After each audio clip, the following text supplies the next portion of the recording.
You're listening to The Authenticity Show, where you get to eavesdrop on great conversations about health, creativity, and the quest for excellence.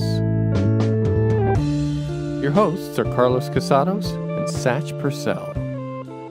This episode is a chance for us to get to know Satch Purcell a little bit better, so Carlos will interview Satch. Groovy, baby.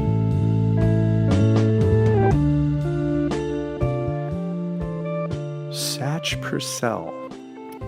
Yes, Mr. Carlos. Satya. Satya is my real name. It is. Yeah, and Satya, it's an interesting story, how I got it. So Satya is Sanskrit for truth. My parents found themselves in India in 1971, and they had accompanied an elderly couple that wanted to make a trip to India. And so my parents went along to help them out. And while they were there, they met a guru, an Indian guru, who told them that they were going to have a son and that they should name him Truth. And my dad said, I can't name my son Truth. He'll get beat up in school. And then this guru told him to name me Satya, which means truth. And that's how we got the name. So 2 years later, I was born. And my parents decided to go ahead and give me that name. So that's why I am Satya Purcell. But growing up in the 70s in elementary school, that's a difficult name to have. Yeah. My friends modified my name based upon various pronunciations they had heard from my parents. And they started calling me Satch. And when I moved to a different area, I changed schools, I decided that's who I'm going to be. I'm just going to tell everybody that my name is Satch. And that's why you know me as Satch, even though you know me as Satya. Yeah. That's so cool. Yeah. I've only seen one other Satch, and it was on a British drama of some kind. Really? Yeah. Oh. I don't recall the name of it, but I smiled. Yeah. It's like, wow. I have met so many people that have told me that they've known of others with my name, but I've never met another person with my name. In 6th grade, there was a girl that said that she knew some people that had a dog named Satch. So that was hard to live down for a little while. Although you love dogs. I do. I love dogs. And they love you. Oh, yeah. Me and dogs have a love-love relationship. Yeah. So your birth was foretold by a guru. Yeah. And I heard that you grew up with a monkey. Is that true? Are the rumors true? The rumors are true. I was born in a household that already had a monkey. The monkey was older than me, and his name was Willie. He was a capuchin. And it was interesting to be a baby to a toddler to a young child in a house with a monkey. Because to me, that was just a normal thing. You know, there's a monkey in the house. Like, right. You know, there's Willie over there. It was neat. Willie actually is responsible for getting me to crawl for the very first time in my life. He would get very close to me and he'd tease me, and I kept reaching for him and he'd stick his face out at me, and eventually I just I've got to get that monkey. And so I started to crawl towards him, and that was the first time I ever crawled was from a monkey. Wow.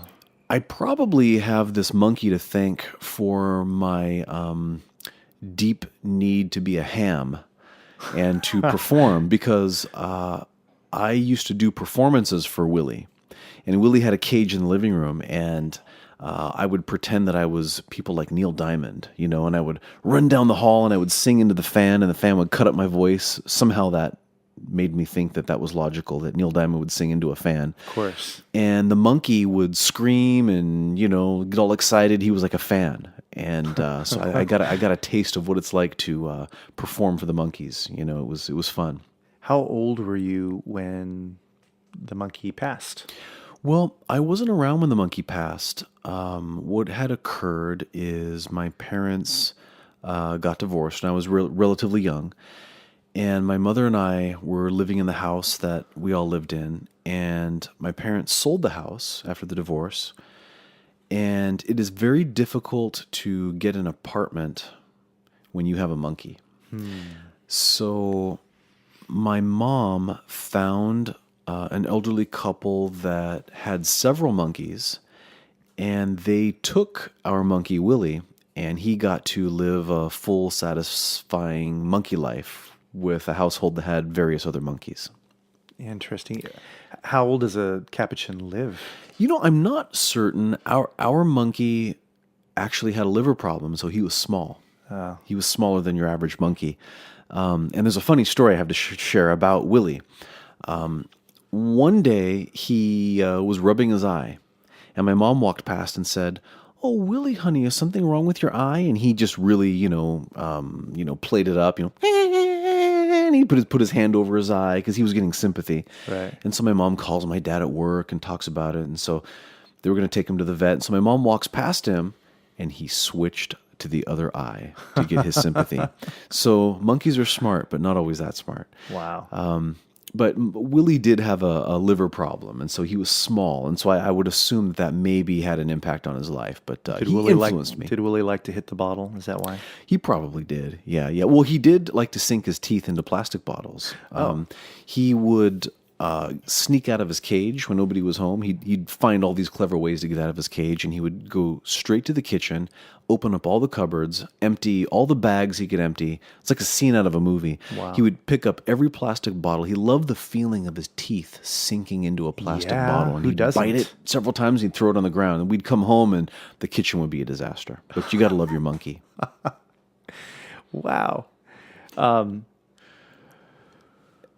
You grew up with a Hindu set of values around you, didn't you? I really did. What was that like? Yeah. As a child, well, when I started school and I started to have peers, I found that to be scary and embarrassing. I didn't like that. I wanted to be normal. I wanted to be like everybody else. But my family wasn't normal. My name, originated from the prediction of an Indian guru that I was going to be born. And so I did grow up with a lot of Eastern influences around me. My parents did an amazing job of getting me familiar with the culture and beliefs that surrounded me as a young boy in Southern California in the 70s. But they also taught me about these other ways of thinking, these other ways of looking at the world and seeing things differently. And I remember being a very young child and watching my dad meditate. And I didn't quite understand what he was doing, but I was very young. So I asked him, what are you doing, Dad? And he said, "I'm meditating." Of course, I was probably just annoying him, when he was trying to meditate. And Just like Willie. Yeah, just like Willie, right? And so my dad started to teach me how to meditate, probably to get me to be quiet. But he sat me down and I crossed my legs and I didn't know what to do and I shut my eyes and he taught me how to look at my third eye. And that was a very interesting and influential experience that I had. I mean, here I was, this young boy in Southern California, like I said, in the 70s, and I was learning how to meditate. It was fascinating. Wow. So both my parents had that kind of background.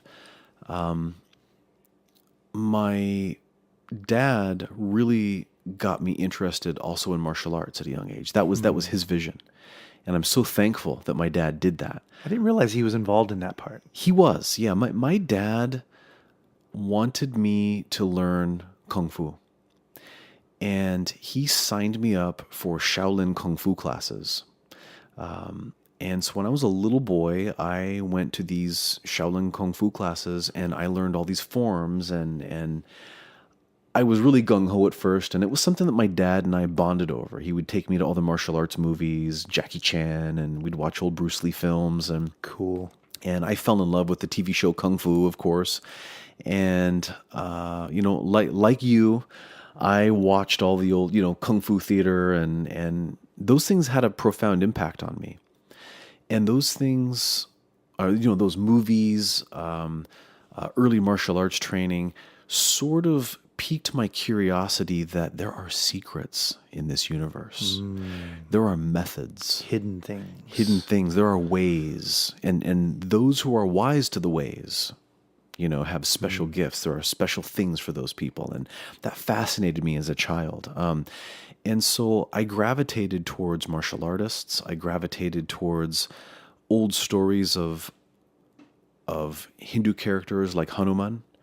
the monkey god, and the special powers that he had. And I also gravitated towards Superman. When I was a little boy, I used to put on leotards, and my mom would tape S's to all my shirts, and I would have a cape, and I would put it underneath my clothes, right? But I had to leave a little bit of the cape sticking out, just so people would wonder.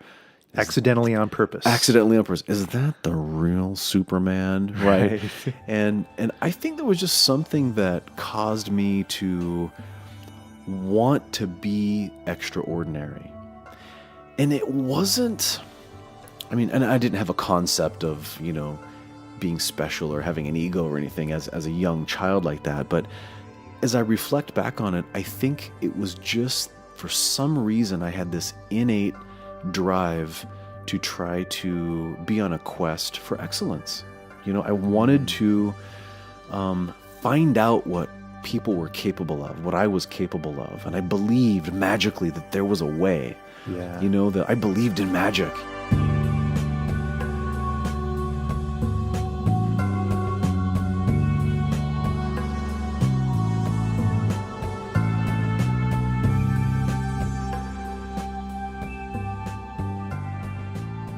My dad got me started in meditation. My dad got me involved in martial arts, very practical things. My mom taught me at a young age that people's feelings matter, and that the feelings and the suffering of other creatures matter. I remember I got Mexican jumping beans when I was a kid. And I didn't really understand what they were. I had these little beans, and I was taught that, if they get warm, if you put them in your hand, they'll start to move around. And I thought they were fascinating. And then I learned that Mexican jumping beans move because there are small worms inside of the beans. And my mom told me that. I came up to her one day, and I had my eyes were a little bit watery with tears. And I was determined. I said, "Mom, I gotta free those worms." And I got a pin, and I cracked open the the Mexican jumping beans, and I freed the worms, right? But I was a very imaginative kid. In fact, I was so imaginative that my mom worried about me. Like, I sometimes couldn't tell the difference between my imagination and reality. And I remember being a little kid, and there was these bullies that lived down the street, and we called them the Pals, okay? And one day the Pals came, and they pushed me down. I skinned my hands on the ground, and I was really upset that the Pals had pushed me down. A couple days later, my mom sees me out on the porch, and I'm confronting them with my little pretend cork gun, right? Because I got a gun, and I'm going to show them, right? Right. So very interesting. I was a very imaginative kid, but it really made it hard for me in school. I did not do well in school because I was so in my own imagination, with my own fantasies. I literally could not pay attention. I could not pay attention in school. Strangely, with my Eastern background growing up, my mom enrolled me in a Lutheran school. So the very first school that I went to was a Lutheran school. And I really experienced an internal clash with that. I didn't know who I was. I had this strange name. I'm around all these Christian kids, and and it was very interesting. Where did you go in your mind? I mean, what did you find yourself fantasizing about most? Flying. Okay. Picking up trains. Superpowers. Yeah. Okay. I imagined. I spent a lot of my childhood on my bicycle in my mind. I spent a lot of time in my childhood doing martial arts and kung fu and saving the day and being the hero and those types of things, or fishing. I was always thinking about fishing. I loved to go fishing. That was something that my dad used to do with me. We used to go fishing, and my dad was no master fisherman, but it was just something that we started doing. And then I ended up somehow, I don't know how I did this as a kid, I talked my mom into starting to take me to go fishing. So she would take me to this lake, and I would go fishing there. And there was this old Japanese man who used to catch fish after fish after fish. And everybody at the lake would be like, how is this guy catching these fish? What bait is he using? And so I had a plan. Carlos, I had a plan. I wanted to learn how to fish like this guy. And so several trips to the lake, I would manage to get a little closer to where he would set up, a little closer. And one magical day, I got to set up my poles right next to him. And I started asking him questions. And he loved it. This old Japanese guy started teaching me how to fish. He would tell me, your pole needs to be at this angle. He started to teach me how to think like a fish. And after several months of training with this old Japanese fisherman, I'm pulling fish out of the lake. And people were coming to me, what are you using, kid? How's this kid catching these fish, right? And I had Jimmy to thank. Jimmy taught me how to fish. He even came over to my house one day and he brought me a machine that I could use to tie these Japanese hooks that didn't have eyelets to put a line through. And I think basically what it comes down to is I realized I was really into bicycles. I was really into kung fu. I was really into fishing, right?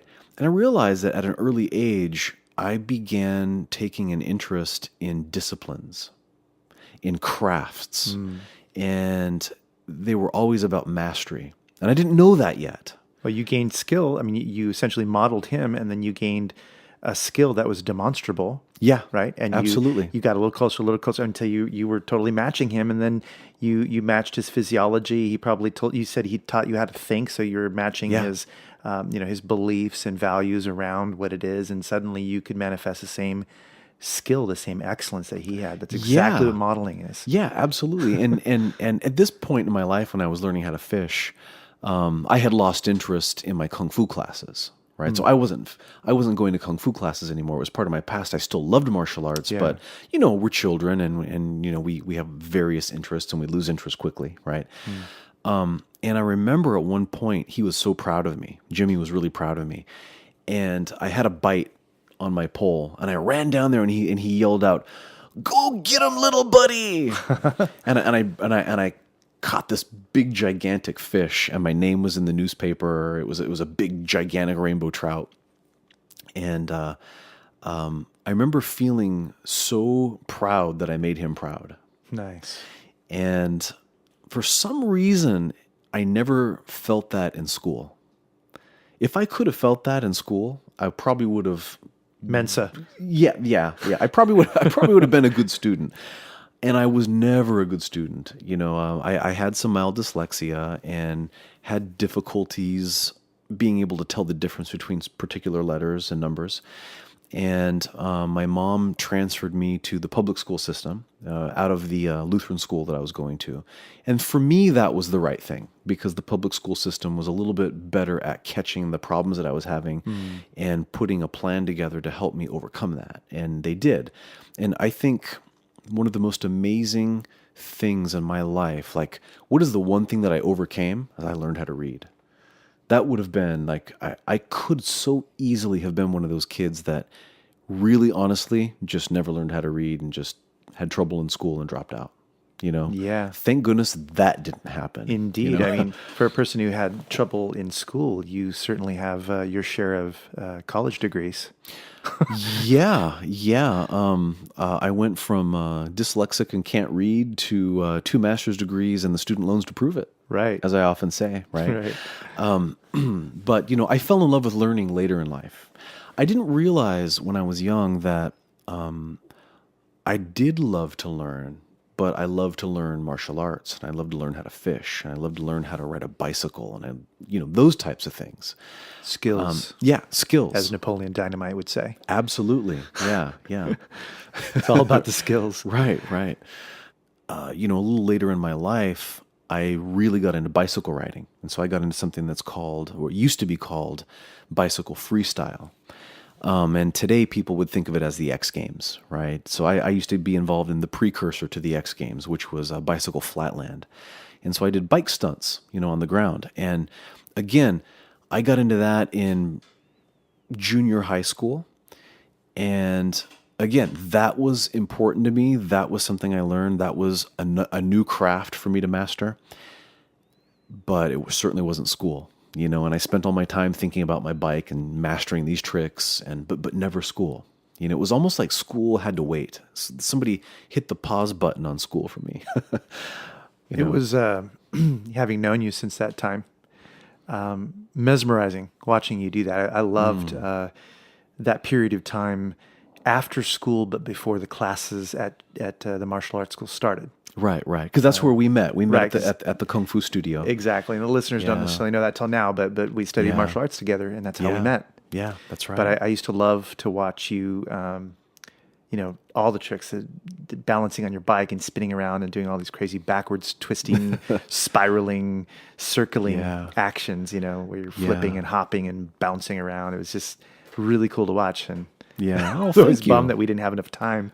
I know we never had keep, time. Did keep we? doing it. I Yeah. could have watched you doing that for an hour or two. It would be fun. Yeah. Those were fun times. And before bikes, it was breakdancing. Yeah. I was a big time break dancer, and so I realized, reflecting back, it was just one craft after the next. It was one thing to master after the next. And I'm reminded of Mark Twain's quote, and I'm going to have to paraphrase it, something along the lines of, "Many men fish their entire lives, not realizing it isn't fish they're after." Yeah. And that was me. I didn't realize it. I didn't realize what it was that I was after. It was self-mastery. Really it was trying to figure out, what am I? And by mastering these other things, I really was trying to master myself.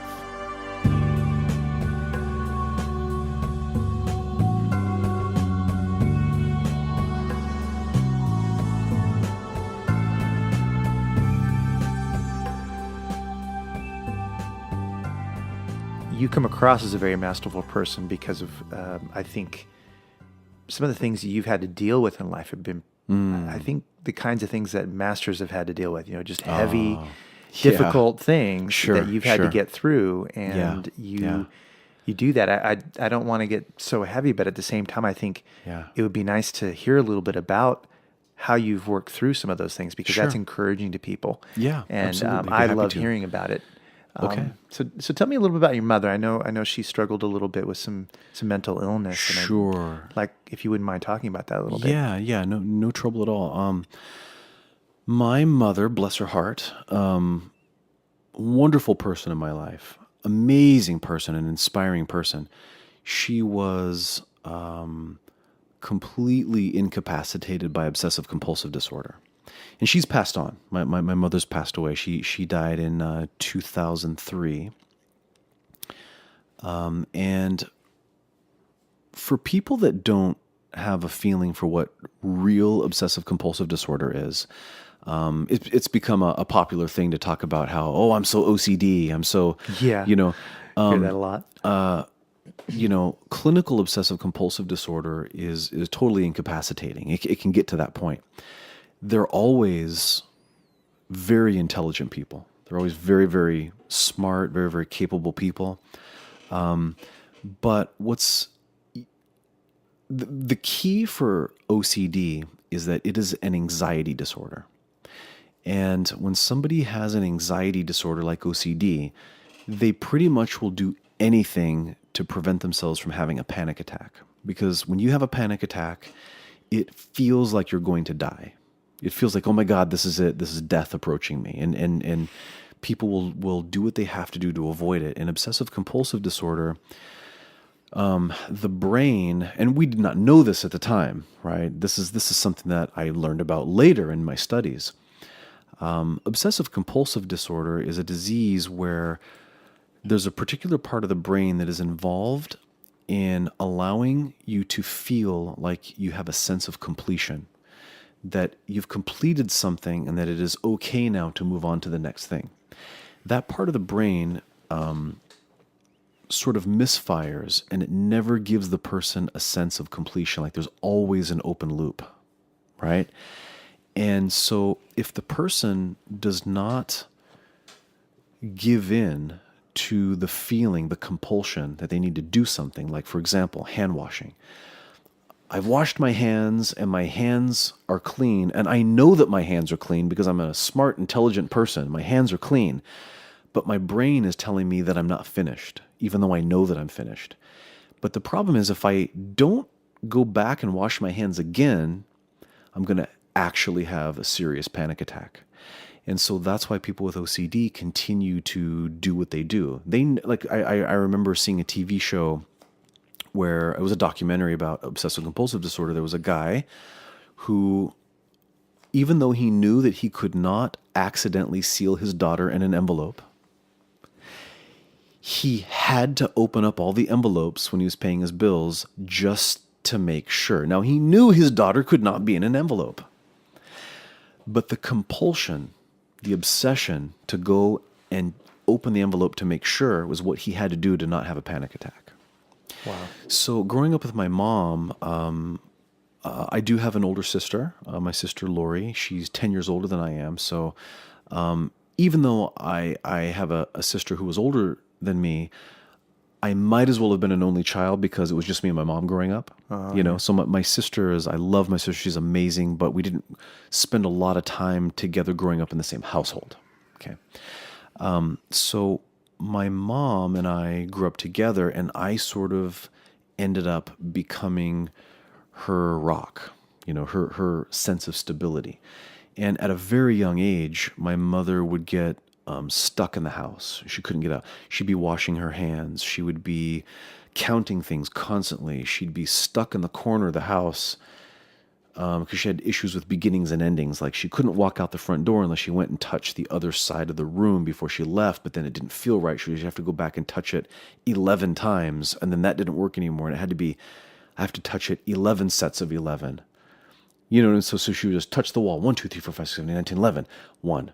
1, 2, 3, 4, 5, 6, 7, 8, 9, 10, 11. 2. She have to do. So she was always late for work, and it was always stressful, and I was always late for school because I couldn't get out of the house because my mom was going to drive me, and you know what I mean? And so I sort of learned at a young age that, I could say, "Mom, that's enough." And I would grab her and I'd pull her out the door, and she would thank me. "Thank you for getting me out of that." Like if an outside source gave her permission, she could let it go.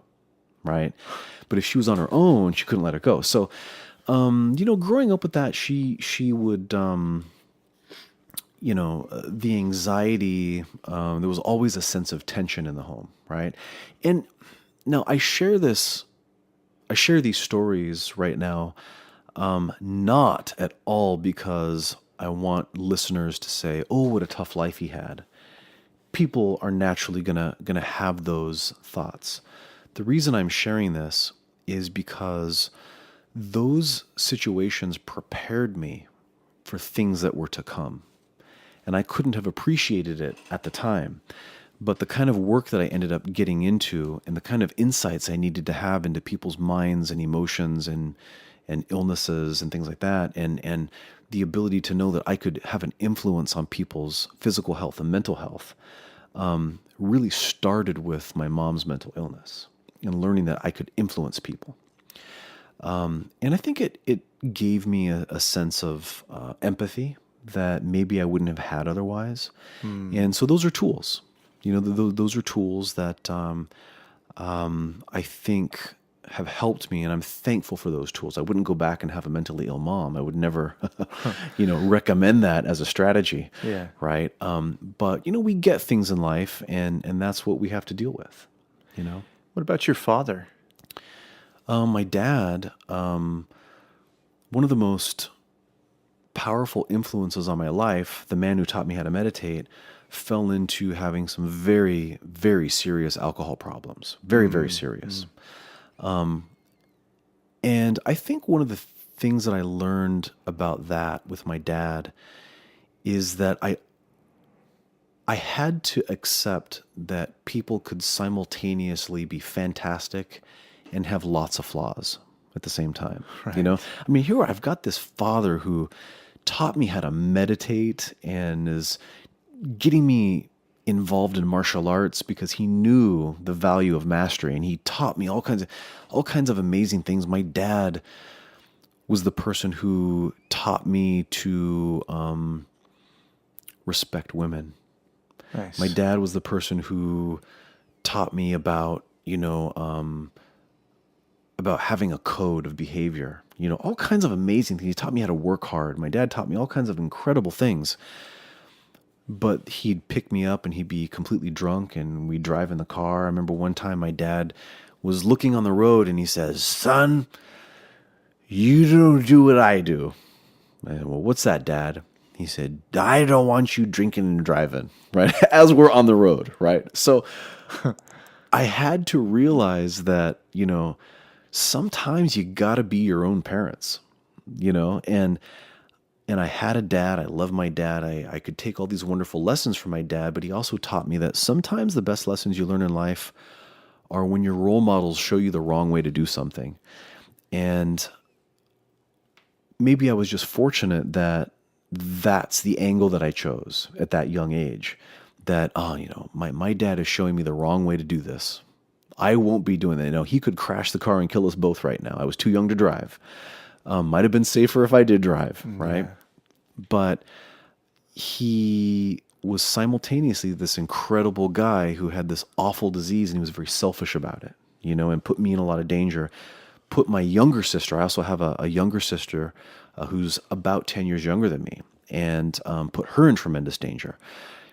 So I think I developed an understanding of people and ability to accept individuals for their flaws as well as their amazing traits. And I'm thankful for that in both my parents, because they were incredible and they were terribly flawed as well, it's something that I'd like to see a little more in the world. I would agree with that, Yeah. especially, as I'm hearing you reflect upon that. I'm reflecting and thinking about all of the people who I've met who seem to use their upbringing as an excuse for their behavior, who point to their traumatic upbringing and their parents who were this way or that way, or, parents who are alcoholics, and, essentially ruin their lives, or at least that's the way they describe it. Their story is that that's who they are, and that's where they came from, and therefore that's the way it is. Right. And that it just stops right there. Right. As opposed to creating peace Yeah. out of the problem. Yeah, absolutely. And I think there's, and you and I are both aware of this, there's the sort of cliche version of that. Yeah. And then there's the real deep version of it where you really say, you know what, look, it's okay to love my mom and my dad in spite of their many difficulties and the things that they cause me to experience. You know what I mean? But there's love there, and that's real too. You know what I mean? And in relationships and in friendships that people have, really, you and I talk a lot about chunking up. That's something we talk about on this show, and that's something that I'm so thankful that you shared that concept with me, because I use it all the time now, right? Levels of abstraction. Yeah, I found that when people get caught up in the difficulties of their upbringings and how those difficulties have caused negative occurrences in their lives, I think they're chunking down too much. And you can always chunk up to the point where, but my dad, even though he put my life in danger, he never made me feel unloved. My dad always made sure that I knew how much he cared, and so did my mom. They couldn't get along. They couldn't get along for a car ride, right? Yeah. But I loved both of them, and they both taught me valuable lessons. I remember one time I got a bug collecting kit for my birthday or Christmas or something. And I was at my grandmother's house, and I went out and I had this little pin, like a little piece of wood with a needle on it. And I found a roly-poly, like a sow bug roly-poly, and I stuck the needle through the roly-poly. Mm-hmm. And I was sitting on my grandmother's steps at her mobile home, and I was staring at this roly-poly bug on this needle, and it was alive, and its little legs were moving around. And I was just looking at it, and my dad came up behind me, and he said, what are you doing? I just kind of showed him what I had, because I thought it was okay because I got this bug collecting kit and it had a needle in it, and I guess that's what you're supposed to do, stab the bugs, right? My dad just so calmly said to me, that bug is suffering right now. And I just kind of listened to him. I looked at him. He said, he's feeling pain. And we don't want other things to suffer. We don't want to suffer. And we don't want other things to suffer. We need to kill the bug, but we need to do it very fast so that we do it a favor because it's suffering right now. And that was a very powerful lesson. And we killed the bug. And he didn't make me feel shameful about it. He didn't, make me feel guilty or anything like that. He just taught me a lesson. We don't want other things to suffer, And somehow my parents did this amazing job of being a guru to me as I grew up. Yeah. They couldn't do it for themselves or with each other, but somehow they gave me that gift.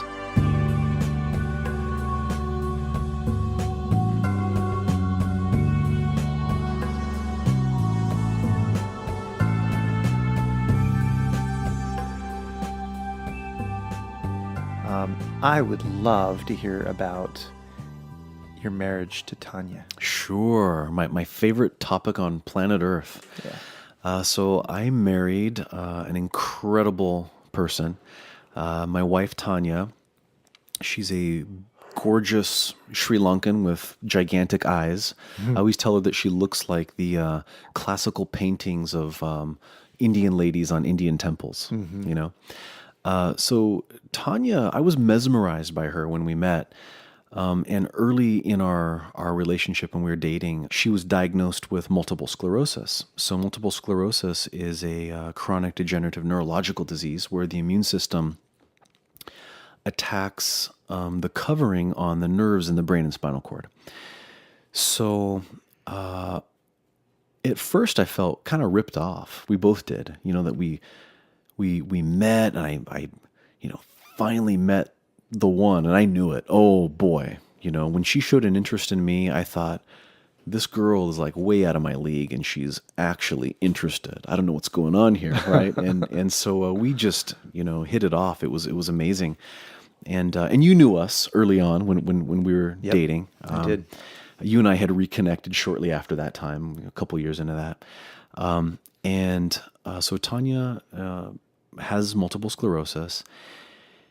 And so she has, unfortunately, her body has really broken down, and she currently, as we're recording this and having this conversation, she's nearly quadriplegic.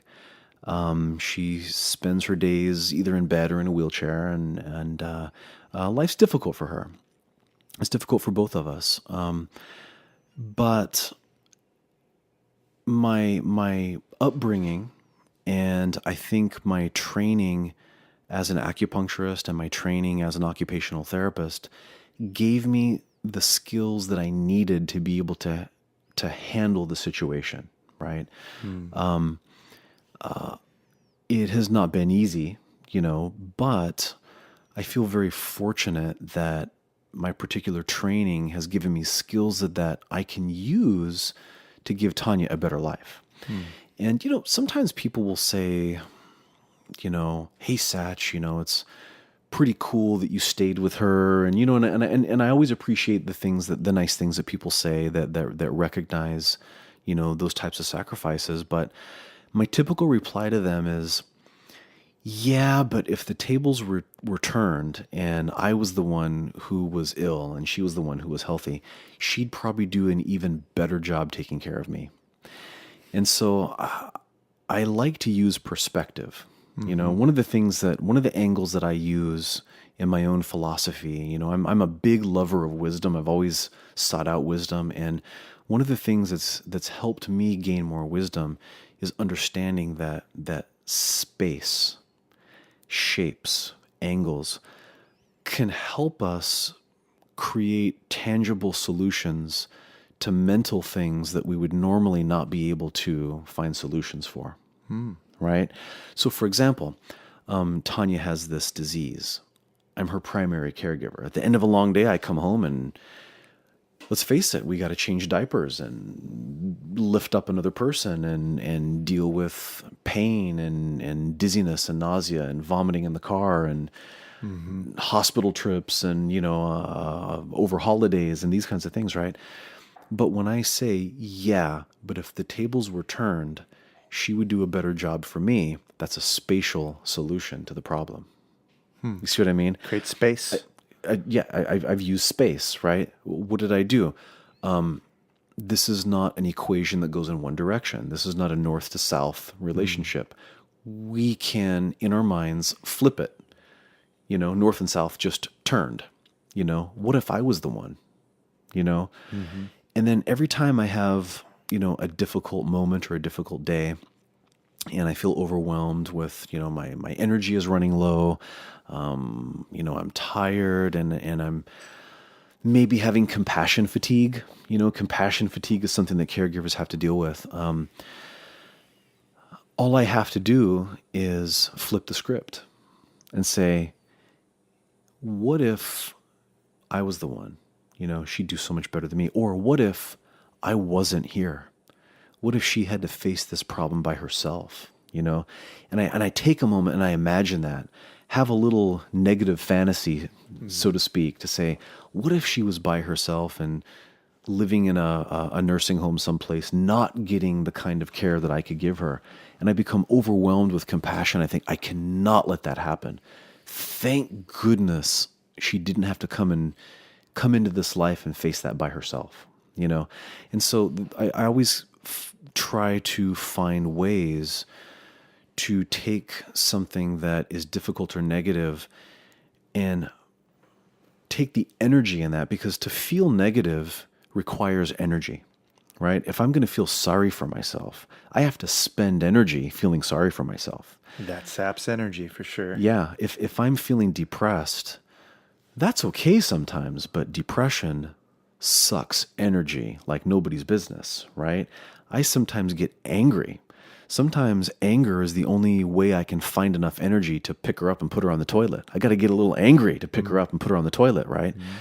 But, ooh, look at that. There's power in anger. I'm going to use the anger to get the job done, and I'm going to do my best not to take it out on her. You see what I mean? So, so what I try to do is identify that there is energy in those emotions, and I can take that same battery pack and I can use that energy to charge a different emotion that's more pleasant, right? So if I feel tremendous compassion for what if she was alone, right? Then I can use that energy to get myself out of, oh, poor me, it's been a long day and I came home, I don't have the energy to do this, I'm tired, I'm overwhelmed. But wait a minute, there's a new source of energy to start to change that and not feel that way. You know what I mean? So, it's resourceful, Satch. Oh, thank you. Thank you. Yeah. And if there's one thing that I would like to share in our journeys together, you and I on this show is to talk about those things for people. I have the technical background to take care of people just from my actual professional training, which I'm thankful for. And then the personal experience of having tried these things out. And, I think it would be a lot of fun sometime to really get into that and share those strategies with people that could use them. Oh yeah, that's a great gift that you're sharing. I mean, all that experience and all that turning of difficulty into lessons, into resources, people can benefit from that. I've benefited from it. So I'm glad that we have this show, because it means that we get a chance to explore those things and hopefully share, some of all that wisdom. Yeah, absolutely. I mean, what's the point of having it if we can't share it with people? Yeah.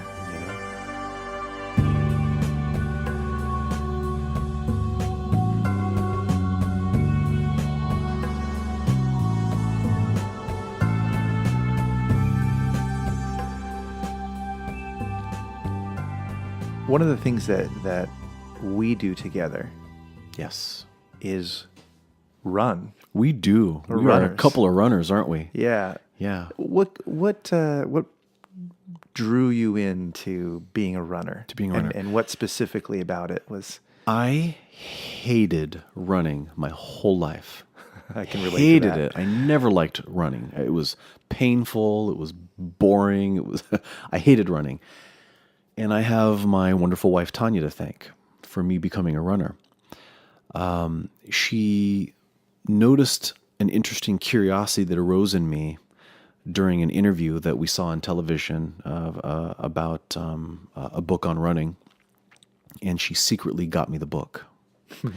And I read the book, and it taught me the value of running naturally, running the right way, and that running can be a virtue. And I just started running on my own, trying it out. And something happened. I fell in love with it, right? And I ran by myself for like a couple of years. I never ran with a partner. And then you and I somehow started having a conversation about exercise and running, and something about it, I guess, struck a chord in you too. And we started running together. And I sort of think we've kind of built a tribe around running. You know, a lot of our very close friends, you know, we all run together, you know, and you told me once, you know, we were out on a run and we run at night in the dark on trails. No flashlights. That's the way we roll. That's the way we roll. And I remember one day you said to me, yeah, this for us is church. Yep. I'm like, yeah, it is, you know. Our church is a night sky. Definitely. The congregation is the plants and the crickets and the frogs and the coyotes and the skunks, you know. I mean, that's kind of what it's like out there. The running that we do feels like a sacred experience. And when we're sharing it, we go into a sacred space because of all the trust and authenticity that we share. Yeah, absolutely. I mean, this show was born while we were running. Yeah, absolutely. Yeah. I mean, you and I have practiced, we didn't know it at the time, but every time we get together and run, we just have these great conversations, these incredible conversations. Then our friends join us and they're involved in these great conversations. And one day, you and I just got this idea that, you know, I think you had said to me, we were having a great conversation, and you said to me, you know, people would love to hear this. And it just like the light bulb went off. We're like, let's do a podcast. Let's record these conversations and let's allow the world to join us. Yeah. It's amazing what comes of being mindful and centered as you experience other things. You know, the flow state that happens from being very present in your experience rather than scattered. Yes. Which brings me to the concept of Vipassana meditation, which is something that we share. Because I think we've even discussed Vipassana while running. Yeah. And it immediately puts you into a Vipassana-like state. It does. And we're using a jargon here, but I'm going to ask you in a moment about that. But I just wanted to say before we do that there's something about what we do which seems to always be looking for a universal principle behind it, or a thread of commonality or truth that exists, that weaves it together and stitches it all together somehow. Yeah, something that we've dubbed authentic. Yeah, absolutely. So back to the concept of Vipassana. Could you explain for the listeners what Vipassana means and how you got into it, what drew you to it, what you like about it? Yeah. So Vipassana meditation is a traditional Buddhist style meditation. The word Vipassana means seeing things as they really are. It's no coincidence to me that I've done Vipassana, you've done Vipassana, our sound engineer Oliver has done Vipassana. What are the chances of that all three of us have done Vipassana meditation? We're Vipassanators. Yeah, Vipassanators. So Vipassana meditation, the tradition that we all did, was founded by a gentleman named S.N. Goenka, who passed away not too long ago. You know, a year or two ago, I believe he passed away. Yep. It's a wonderful organization. They do 10-day meditation courses. And Vipassana basically teaches you how to observe yourself. It sort of gives you a method for observing oneself so that you can really see the reality of what you are. And what I like about it is it starts at the level of the body. You know, you concentrate your mind and then you turn that microscope onto your body to understand your own nature. And I loved it. You know, the way I found Vipassana meditation is my wife Taniya is Sri Lankan. And in Sri Lanka, Theravada Buddhism, which is sort of Orthodox Buddhism, is the predominant practice of that country. And my wife and her family naturally have Buddhist ties and Buddhist roots, and we had a family friend who had done this same course. And one day he was visiting from out of the country. He had come for our wedding. When Taniya and I got married, he had attended the wedding. And we went to visit him in the hotel he was staying in after the wedding. And he started talking about Vipassana. And I remember he looked at me and he said, "Oh, Vipassana meditation, it'll give you 10 years of peace." I remember he said that to me. I remember thinking, I have to do that. And we didn't do it right away. It was a little bit complicated because Taniya, I was in school for a while, and then when Tanya's MS started to give her some trouble, and she was using a wheelchair, it was difficult to go for a meditation course with somebody in a wheelchair because the men and the women are on separate sides of the meditation hall, and so we had to wait until we found somebody who was a former meditator who had done the course who could serve as her sort of assistant, her sort of caregiver during the course. And so we did our first course together, and I really have Taniya to thank for that too. So she sort of helped open the door for me to have one of the very important tools that I need for her and I to find some peace, Yeah. Didn't you have one of your anniversaries during a Vipassana retreat at one point? We did, in fact. That's so cool. Yeah. Well, it's very interesting. The very first course that we did actually was in 2007. And for a Vipassana course, you're silent for 9 of the 10 days. And on the day that we broke silence, I was able to walk over and speak with Taniya for the first time. And it was my birthday. Oh, that's so cool. It was January 28th, and it was my birthday, and I walked up to her and we spoke to each other, and she said, "Happy birthday." I said, "This is the best birthday present I've ever had, to come out of Vipassana meditation and be in that amazing state." Then I did another course on my own, and then later on, she did a course, and I was a server on that course. And her health had deteriorated some by that time. And by me being a server on the course, I worked in the kitchen. It gave me an opportunity to sort of observe from afar, to sort of supervise, make sure everything's okay. Did she need anything? And so it was on that trip that we had one of our wedding anniversaries. And I made her a special cup of chai, some delicious tea. And I had one of the ladies, because I couldn't go speak to her or anything. And one of the ladies had walked over there and set it on front of her table. And when Taniya saw the chai, she knew it was from that was my anniversary present to her. So we talked about that later when the course was over. So cute. Yeah. So that was nice. Awesome. Yeah.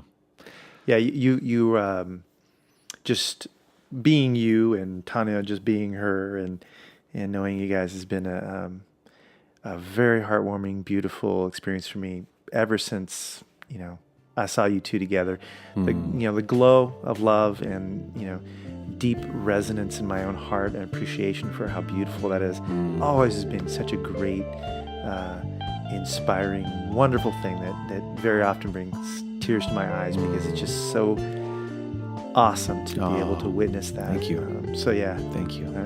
I love you guys. Oh gosh, we love you too. Yeah.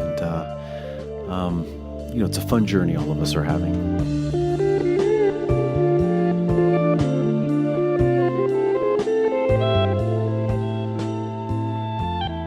You've been listening to The Authenticity Show with your hosts Carlos Casados and Satch Purcell. The show is produced by Oliver Altine. That's me. Our theme music is composed by Oliver Altine. That's me. Make sure to subscribe to our show on iTunes, Android Market, Stitcher Radio, wherever you get your podcasts. You can also find us on YouTube and Facebook, of course. Thank you for listening, and have an authentic day.